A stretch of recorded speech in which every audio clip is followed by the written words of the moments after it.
Hello, 11th class. In last class, we did the early empire, the early Roman Empire.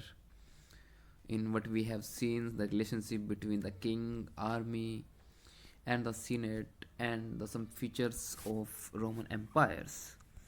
Now we are going to do the third century crisis. The next topic is the third century crisis.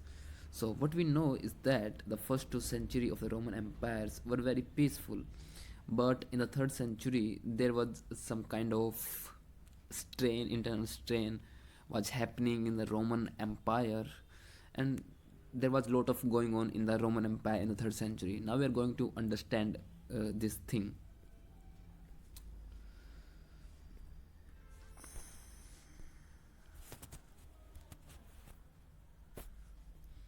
The third century crisis. In the first and second century were by and large a period of peace, prosperity, and economic expansion. The third century brought the major sign of internal strain. तो हमें पता है कि जो हमारा Roman Empire था उसकी first 2 century थी, काफ़ी पीसफुल थी, मतलब वो बड़े अच्छे तरीके से एक्सपेंशन कर रहे थे अपनी टेरिटरी का, इकोनॉमिकली एक्सपेंशन कर रहे थे और काफ़ी प्रोस्परस थी जो रोमन एम्पायर था फर्स्ट 2 सेंचुरीज़ में। लेकिन थर्ड सेंचुरी में सम मतलब काफ़ी दिक्कत आ गई थी रोमन एम्पायर्स में, इंटरनल दिक्कतें थी। तो from the 2030s the empire found itself fighting several front simultaneously. In Iran, a new and more aggressive dynasty merged in 2025. Sorry, 225. They called themselves Sassanians. तो हमें पहले भी देखा था कि जो उस वक्त रोमन एम्पायर था उसका मेन राइवल वो था ईरान एम्पायर था, ईरान डायनेस्टी थी बेसिकली। तो उस वक्त ईरान में एक न्यू डायनेस्टी थी, उसका नाम था सैसेनियंस, मतलब काफ़ी एग्रेसिवली मर्ज कर रहे थे वहाँ पे। तो within the just 15 years were expanding rapidly in direction of the Euphrates. तो वो जब भी कोई एम्पायर होता है उसका मेन काम ये होता है कि वो अपनी जो बाउंड्रीज होती है, टेरिटरी जो होती है, उसको एक्सपेंड करे। तो ईरान भी इस वक्त यही कर रहा था। और due to internal strain in the Roman Empire, जो रोमन एम्पायर था काफ़ी कमज़ोर पड़ चुका था उस वक्त इंटरनल स्ट्रेन की वजह से, और इसका फ़ायदा बाहर वाले लोगों ने उठाना स्टार्ट किया जैसे कि ईरान ने, तो ईरान एम्पायर ने। तो उस वक्त एक नई डायनेस्टी थी ससेनियंस, जो मतलब 15 साल से रैपिडली एक्सपेंड कर रही थी और उन्होंने यूफ्रेट्स नदी की तरफ बढ़ना स्टार्ट किया। In a famous rock inscriptions cut in the three language Sapurvan, the Iranian ruler, claimed that he had inherited Roman army of 60,000 and even captured the eastern capital of Antioch. Meanwhile, a whole series of German tribes, or rather tribal confederacy, notably the Alemanni, the Franks, and the Goths, began to move against the Rhine and the Danube frontiers, and the whole period from the 233 to 280 saw repeated invasion of the whole line of province that stretched from the Black Sea to the Alps in the southern Germany. तो हमें मतलब जब Roman Empire था उस वक्त की जो सारी चीज़ें हैं वो हमें देखने को मिलती है तरह तरह के डॉक्यूमेंट्स के थ्रू। तो रॉक इंस्क्रिप्शंस भी उनमें से एक तरह का हम कह सकते हैं। इससे हमें पता लगता है कि मतलब क्या चीज़ें उस वक्त होती थी, मतलब एक तरह का हम कह सकते हैं एविडेंस है। तो जो ईरानियन रूलर था जिसका नाम शाहपुर वन था, उसने ये क्लेम किया था उस रॉक इंस्क्रिप्शन में कि उसने रोमन आर्मी जो 60,000 रोमन लोगों की आर्मी थी उसको उसने कैप्चर कर लिया था, उसको अपना बंदी बना लिया था the eastern capital of Antioch, जहाँ वो की जो ईस्टर्न कैपिटल थी रोमन एम्पायर की एंटीओक में, उसके अंदर। जबकि उसके साथ साथ में जो जर्मेनिक ट्राइब्स थे और काफ़ी अदर ट्राइब्स थे जिसमें मेनली थे अल्मानी, फ्रैंक्स, गोथ्स, वो भी मतलब रोमन एम्पायर के खिलाफ खड़े हो रहे थे। Move against the Rhines and the Danube frontiers and the whole period from the 233 to 280 so repeated invasion of a whole line of provinces that stretched from the Black Sea and Alps in southern Germany।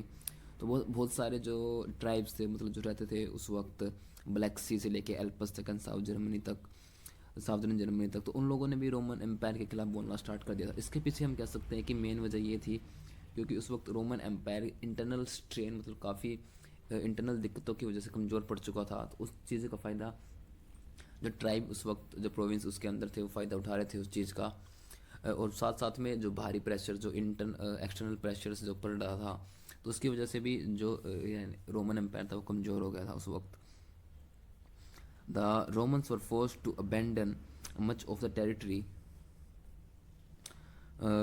beyond the Danube, while the emperors of this period were constantly in the field against the Roman, called the barbarians. The rapid succession of the empire in the 3rd century, 25 emperors in the 47 years, is an obvious symptom of the strain faced by the empire in this period.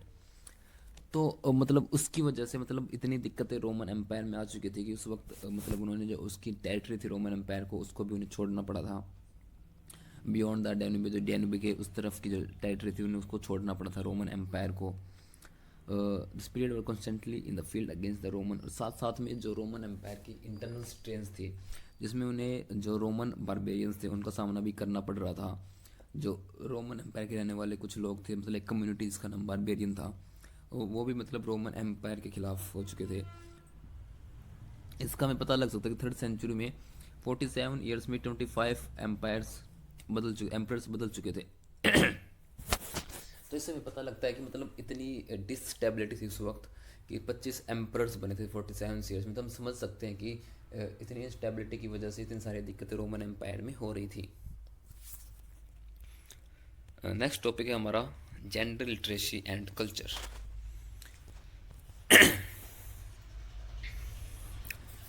One of the more modern features of the Roman society was widespread prevalence of the nuclear family. तो nuclear family उस वक्त मतलब काफ़ी प्रचलन में थी। Nuclear family का मतलब होता है कि जैसे कि एक जॉइंट फैमिली होती है जिसमें सब लोग मिलजुल के रहते हैं, और एक न्यूक्लियर फैमिली होती है इसमें केवल माँ बाप और बच्चे ही होते हैं। Adult sons did not live with their families, जो अडल्ट सन होते हैं जो 18 साल से ऊपर के लड़के होते थे वो अपनी फैमिली के साथ नहीं रहते थे। It was exception for the adult brothers to share a common household. तो मतलब ये मतलब एक्सेप्शनल केस में ही मिलता था कि मतलब कोई जॉइंट फैमिली में देखने को मिलती थी उस वक्त। On the other hand, slaves were included in the family as the Roman understood this. By the late Republic, the 1st century, the typical form of the marriage was one where the wife did not transfer to her husband's authority but retained full rights in the property of her natal family. जबकि हम देखते हैं कि slave were included in the family as the Roman understood this. तो slaves को introduce मतलब slave को family के अंदर इंक्लूड्स किया जाता था, ठीक है। And by the late republic typical form of the marriage were one wife. और उस वक्त ऐसा था कि जो वाइफ होती थी उस वक्त उसके जो अपने पिता की संपत्ति होती थी उस पर काफ़ी उसका अधिकार होता था, property of the natal family. Natal family means जहाँ पे उसका जन्म हुआ है वाइफ का, जो उस बहन की जो वाइफ होती थी उसका मतलब अपनी नेटल फैमिली के जो भी ज़मीन थी जो भी जायदाद थी उस पर अधिकार होता था। Wife the woman's dowry went to the husband's for the duration of the marriage. और जो वुमेंस अपने साथ डोरी लेके आती थी, दहेज लेके आती थी, वो हस्बैंड के पास जाता था। The women remained A primary air of her father and became the independent property owner of her on her father's death. Primary air मतलब ए सबसे पहले मान लो उसकी पिता की मृत्यु हो जाती है किसी भी लड़के की जिसकी शादी हो चुकी है, तो उस वक्त जो प्राइमरी एयर मतलब जो उसका पहला मतलब जिसका अधिकार होता है उस प्रॉपर्टी पे वो लड़की होती थी, वो वुमेन होती थी। The Roman women enjoyed considerably legal rights in owning and managing the property. मतलब उन्होंने मतलब काफ़ी अधिकार थे उस वक्त रोमन एम्पायर में महिलाओं के पास। In the other words, in a law the married womens was not the financially was not one financially entity but a two, and the wife enjoyed completely legal independence. तो मतलब हम कह सकते हैं कि मतलब दो तरह से अगर कोई व्यक्ति उस वक्त शादी करता था तो वाइफ के भी अपने खुद की इंडिपेंडेंस थी, खुद के राइट्स थे लॉ के मुताबिक। उसका मतलब वो एयर होती थी अपनी फादर की प्रॉपर्टी के अंदर, और जो मैन होता था वो भी। In the other words, low married couples has not one financial entity but two, and the wife enjoyed the completely legal interdependence. Divorce was relatively easy, divorce करना आसान होता था, and needed no more than a notice to intend to dissolve the marriage by either husband और wife. तो divorce करना भी आसान होता था, बस आपको एक नोटिस भेजना होता था अपने हस्बैंड या वाइफ को, और मतलब इतना आसान होता था कि डिवोर्स करना, आप एक नोटिस भेजोगे, अगर उसको मंजूर है तो वो डिवोर्स तभी के तभी हो जाता था। On the other hand were males married in their late twenties, जो मेल्स थे वो मैरिड होते थे लेट ट्वेंटीज़ में, 27, 28, 29, 30 साल की उम्र में, अर्ली थर्टीज़ में। Women were married off in the late teens and early twenties, और वुमेन की जो शादी होती थी तो टीन्स मतलब टीनेज जो होती है 16, 17, 18 मतलब, और अर्ली ट्वेंटीज़ 21, 22 की एज में उनकी शादी हो जाती थी। तो हम देखें तो उस वक्त जो गैप होता था वुमेन और मैन के बीच में काफ़ी ज़्यादा होता था, मतलब नियरली 7 to 12, 15 ईयर्स किसी भी एक शादी के अंदर। तो इनक्रेज सर्टेन इक्वालिटीज से एक सर्टेन मतलब एक तरह की इनक्वालिटीज़ असमानता होती थी इन दोनों के बीच में। Marriage were generally arranged and there is no doubt women are often subject to dominate by their husband. और जैसे कि वहाँ पे मतलब जो मैरिज होती थी टिपिकली अरेंज होती थी, वहाँ पे मतलब ऐसा कोई था, ऐसा मतलब अलग तरह की मैरिज नहीं होती थी, सभी मैरिज ही अरेंज होती थी। कौन किससे शादी करेगा ये अरेंज की जाती थी, अब उसके माँ बाप अरेंज ये सब चीज़ें करते थे। There is no doubt women are often subject to dominate by their husband. और मतलब वुमेन को हमेशा डोमिनेट किया जाता था, वुमेन पर हमेशा अधिकार होता था मैन का। अगुस्टाइन the great Catholic bishop who spent most of his life in North Africa tell us that his mother was regularly beaten by his father, and the most other wives. The small town where he grew up had similar bruises to show. तो मतलब एक example के through इन्होंने बताने की कोशिश की है, जिसमें अगुस्टाइन बताता है जो ग्रेट कैथोलिक बिशॉप्स था, ये जो नॉर्थ अफ्रीका में रहता था, मतलब उस वक्त मैन की इतनी डोमिनेंस होती थी वुमेन के ऊपर कि वो उन्हें पीटते थे, उनको मतलब हैरेस करते थे, उनको डोमेस्टिक वायलेंस थी उस वक्त काफ़ी ज़्यादा। तो उन्होंने अपनी लाइफ में मतलब पूरी तरह से देखा था, उसके आसपास के एरिया में भी उसके नेबर्स में महिलाओं को पीटा जाता था। Saint Augustines was bishop of the North Africa city of the Hippo from 396 and a towering figure intellectual history of the church. Bishops were the most important religious figures in a community and very often very powerful. तो Saint Augustine एक Bishop था north Africa की एक city hippo के अंदर from 396। बड़ी अच्छी figure था, मतलब उसके पास बड़ी अच्छी नॉलेज थी, इंटेलेक्चुअल हिस्ट्री थी चर्च के बारे में। तो बिशॉप की मतलब काफ़ी वैल्यू होती है किसी भी क्रिश्चियन सोसाइटी के अंदर, क्रिश्चियन कम्युनिटी के अंदर। Finally father has substantial legal control over the children, sometime A shocking degree, for example legal power of the life and death in the exposing unwanted child by leaving them out into the cold to die. तो finally fathers के पास substantial legal control होता था, मतलब और the children, मतलब father के ऊपर ही मतलब इलीगल, मतलब अगर कोई भी डिवोर्स होता है तो जो बच्चे होते थे उस कपल के वो हस्बैंड के पास जाते थे। समटाइम शॉकिंग डिग्री, मान लो कोई अनवांटेड चिल्ड्रन होता है, मान लो कोई व्यक्ति कोई चिल्ड्रन चाहता नहीं है, अगर वो गलती से हो जाता है तो उस पर ऐसे तो इलीगल राइट था हस्बैंड का, लेकिन वो नहीं चाहता है हस्बैंड उस चिल्ड्रंस को रखना, तो उसे मतलब मरने के लिए बाहर छोड़ दिया जाता था, by living them out in the cold to die. This is ये था हमारा मतलब जेंडर के बारे में, मतलब कैसे जो मेल और फीमेल उस वक्त मतलब उनके पास क्या क्या राइट्स थे और किस तरह रहते थे। वट अबाउट लिटरेसी, लिटरेसी के बारे में क्या था उस वक्त। It is certain that the rates of casual literacy varied greatly between the different parts of the empires.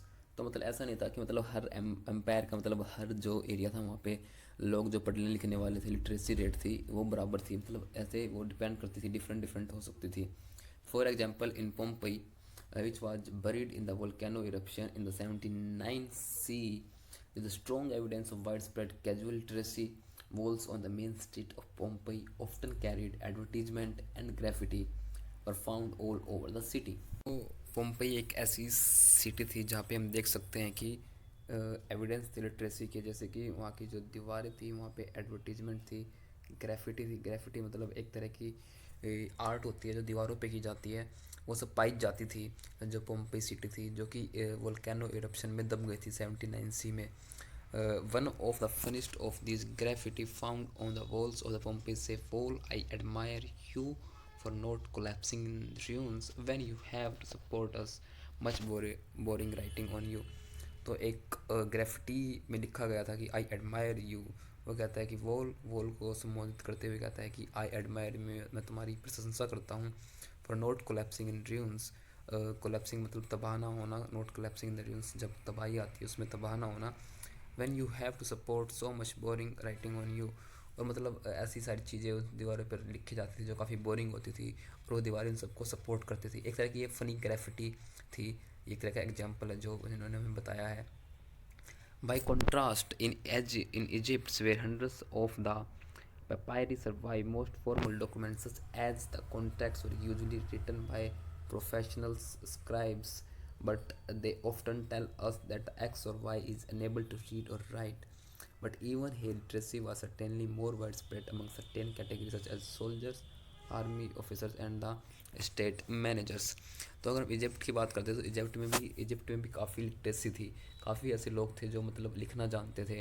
तो उस वक्त जो भी डॉक्यूमेंट होते थे उनको मतलब जो भी उनका काम होता था, उनको मतलब उस काम को करने के लिए स्क्राइब्स, मतलब मान लो कि मैं कोई ऑफिसर हूँ लेकिन मैं लिखना नहीं जानता हूँ, लेकिन मेरे से कोई व्यक्ति और लिख सकता है, हम स्क्राइब बोलेंगे।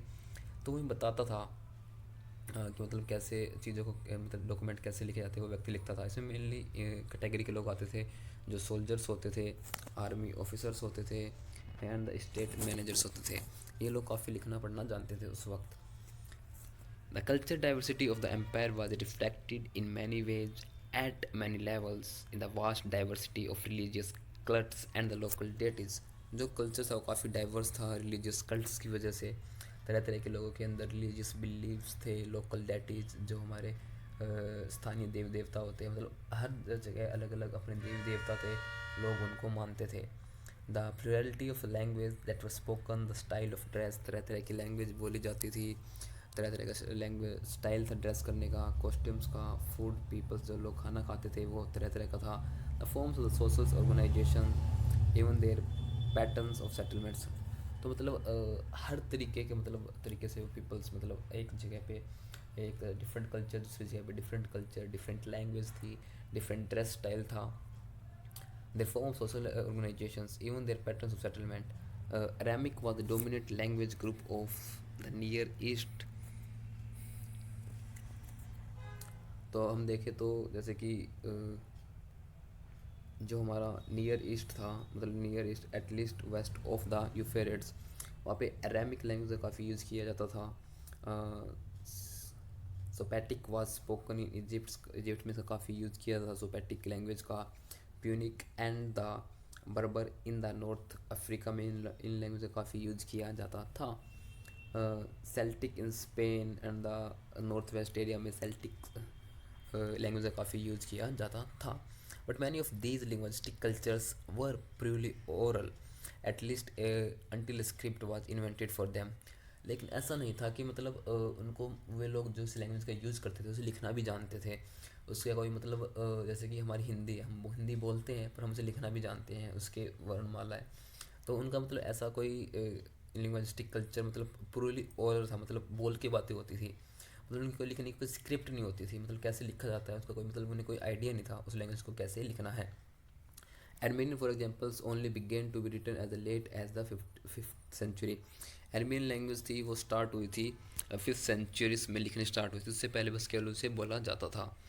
whereas there was already a Soptic whereas there was already a Soptic translations of the Bibles by the middle of the third century. Where elsewhere the spread of the Latin displaced the written form of languages that were otherwise widespread. This happens notably with the Celtic, which ceased to be written after the first century. Whereas there was already a Soptic translation of the Bible by the middle of the third century, जबकि जो सोप्टिक language थी उससे translation किया जा चुका था Bibles का middle of the third century. Elsewhere the spread of the Latin displaced the written form of language that were otherwise widespread. This happened notably with Celtic, which ceased to be written after the first century. और ऐसे ही Celtic language थी जिसका हम मतलब देख सकते हैं काफ़ी लिखने में यूज हुआ था आफ्टर फर्स्ट सेंचुरी। मतलब इन लैंग्वेज स्टार्टिंग में ये ओरली बोली जाती थी, लेकिन धीरे धीरे इनका जो स्क्रिप्ट थी वो लिखनी स्टार्ट हुई थी। मतलब इनकी जो हम कह सकते हैं वर्ड्स है उनका मतलब ओरिजिन हुआ था धीरे धीरे।